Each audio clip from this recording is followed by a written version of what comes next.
গভীর জঙ্গল জীবনের প্রকৃত স্বাদ।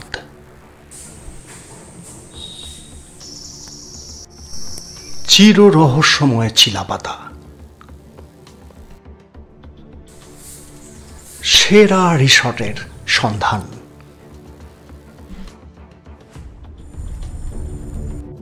গভীর জঙ্গলের মধ্যে এই বিশেষ রিসর্ট।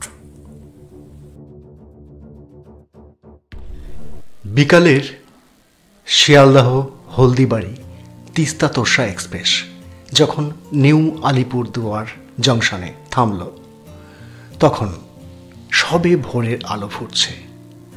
সবাইকে টাটা করে বেরিয়ে পড়েছিলাম চিলাপাতা ডুয়ার্সের উদ্দেশ্যে।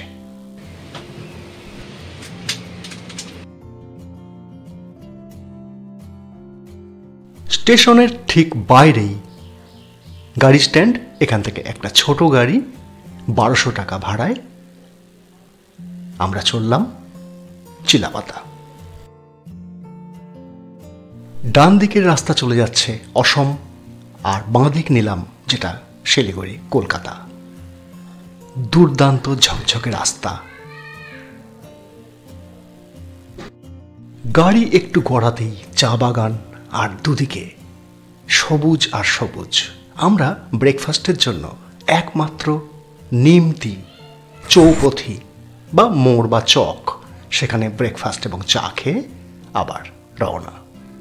সবুজের মাঝে অসাধারণ অভিজ্ঞতা।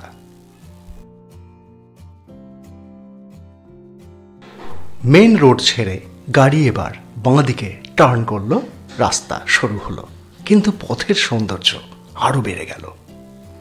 আমরা আমাদের রিসর্টের প্রায় কাছাকাছি চলে এসেছি।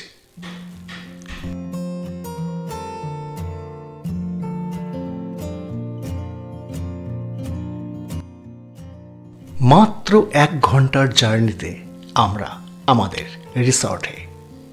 রিসর্টটা কেমন, তার সৌন্দর্যটা তুলে ধরাই এই ভিডিওর মূল উদ্দেশ্য বলতে পারেন।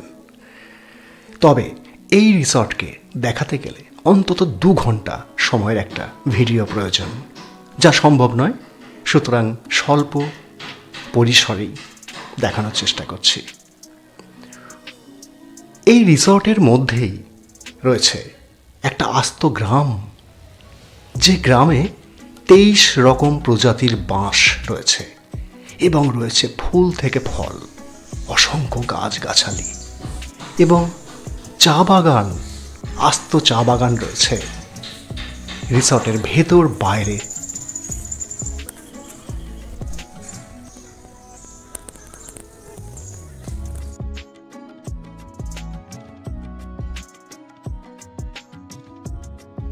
এই বাম্বু ভিলেজে দুটো দিন চুপচাপ কাটিয়ে দিয়েছিলাম। একটা দিন শুধুই বিশ্রাম ছিল।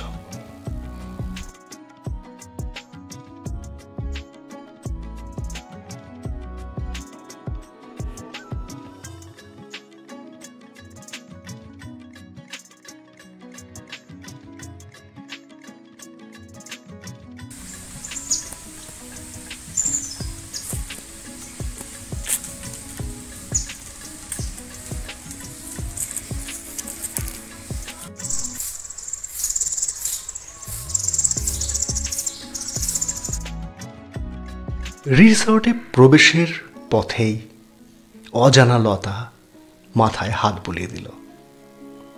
ঠিক ধরেছেন, বাম্বু ভিলেজ চিলাপাতার একমাত্র বলতে পারেন বা অন্যতম সেরা রিসর্ট, যেখানে থাকা একটা অভিজ্ঞতা এবং এখানে থাকলে কোথাও আর বেরোতে ইচ্ছা হবে না। যাবতীয় সরঞ্জাম, প্রাকৃতিক সরঞ্জাম মজুদ, সঙ্গে নাগরিক স্বাচ্ছন্দ্য।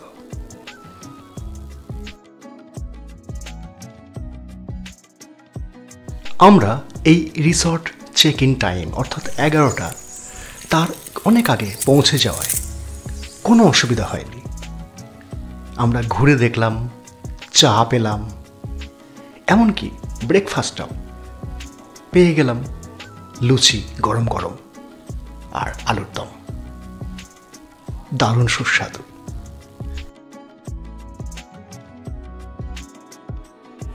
এবার একটা লং শটে আমাদের দোতলার রুমটার একটা ট্যুর করিয়ে দিই, একটাই শটে।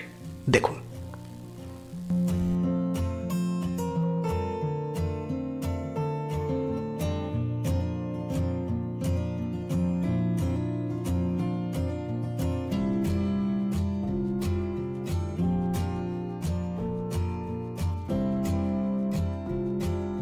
আমরা অনলাইনে বুক করেছিলাম, ভাড়া পড়েছিল 4000 আশেপাশে।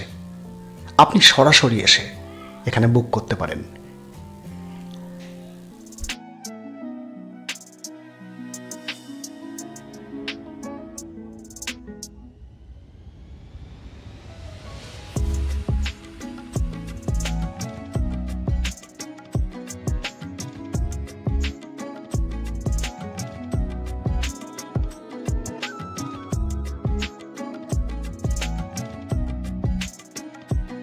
এই বাম্বু ভিলেজের ঘর থেকেই ব্যালকনি পুরো সবুজে মোড়া এবং আতিথেয়তা তার তুলনাহীন।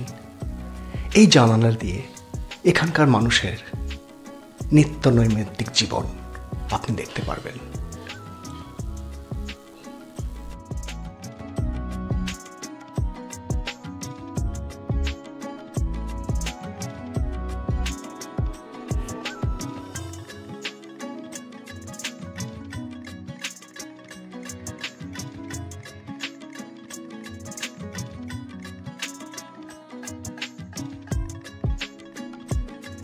এই ছাদ থেকে যে দেখা যাচ্ছে রাস্তাটা সরু, এটাই চলে গেছে বানিয়া নদীতে। আমরা একটু পরেই যাব। ছোট্ট অসাধারণ নদী, দেখুন চারপাশ। তবে লাঞ্চটা সেরে ফেললাম। বন্ধু আবদার ধরল যে এই আলু পোস্ত, ডাল, ভাত এরকম অসাধারণ খাবার আমরা মুক্ত মঞ্চে বসে খাবো। সুতরাং তারও ব্যবস্থা হয়ে গেল। এ এক দারুণ অভিজ্ঞতা, আপনিও শেয়ার করতে পারেন, স্বাদ নিতে পারেন।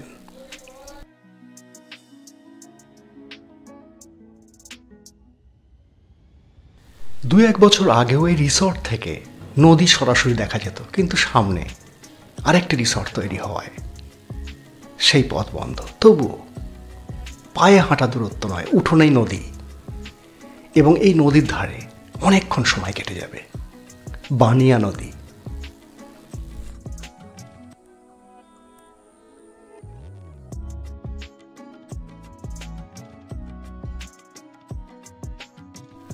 নদীতে অনেকক্ষণ সময় কাটিয়ে রিসর্টে ফিরে বিকেলের চাটা আবার মুক্ত মঞ্চে বসেই খাওয়া, দারুণ ব্যাপার।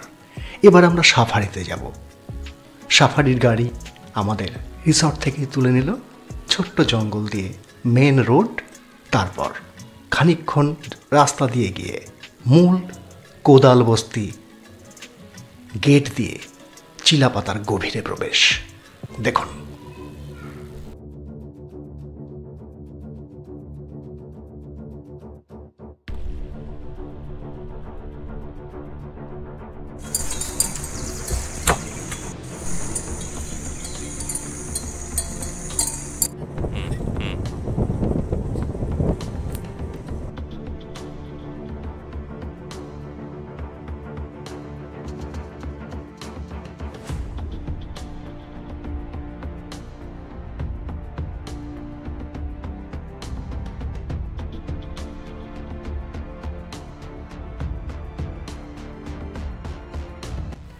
এখন আমরা চিলাপাতার রাজার সেই ঐতিহাসিক গড়, যার ভগ্নস্তূপে দাঁড়িয়ে আছি। তবে জিপেই তার থেকে নামার নিয়ম নেই। এইবার আমরা দেখব বিখ্যাত দুষ্প্রাপ্য রক্তঝরা গাছ, যেই গাছে একটু নখ দিলেই রক্ত বেরিয়ে আসে। দেখুন,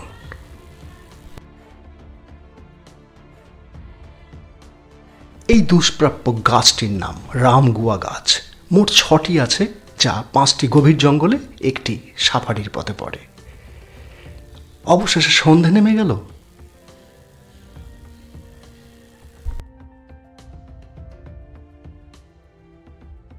মজাটা দেখুন, জঙ্গলে বিকেল 5টায় সন্ধে, কিন্তু জঙ্গলের বাইরে চলে এলাম আমরা।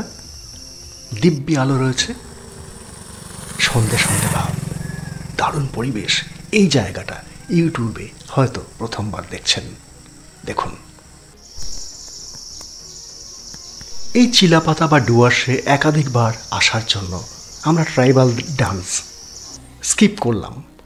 তারপরে একটু আগে আমরা নেমে পড়লাম আমাদের রিসর্টের একদম পায়ে হাঁটা দূরত্বে এই বনছায়া বানিয়া পিকনিক স্পটটিতে।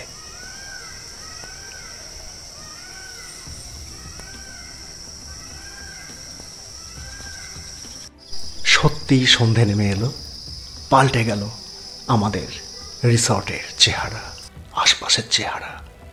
শুধু রিসর্টেই আলো জ্বলছে, তাও মৃদু, বাকি সবটাই ঘন অন্ধকার এবং গা ছমছমে রহস্যময় পরিবেশ। সে এক অন্য অভিজ্ঞতা।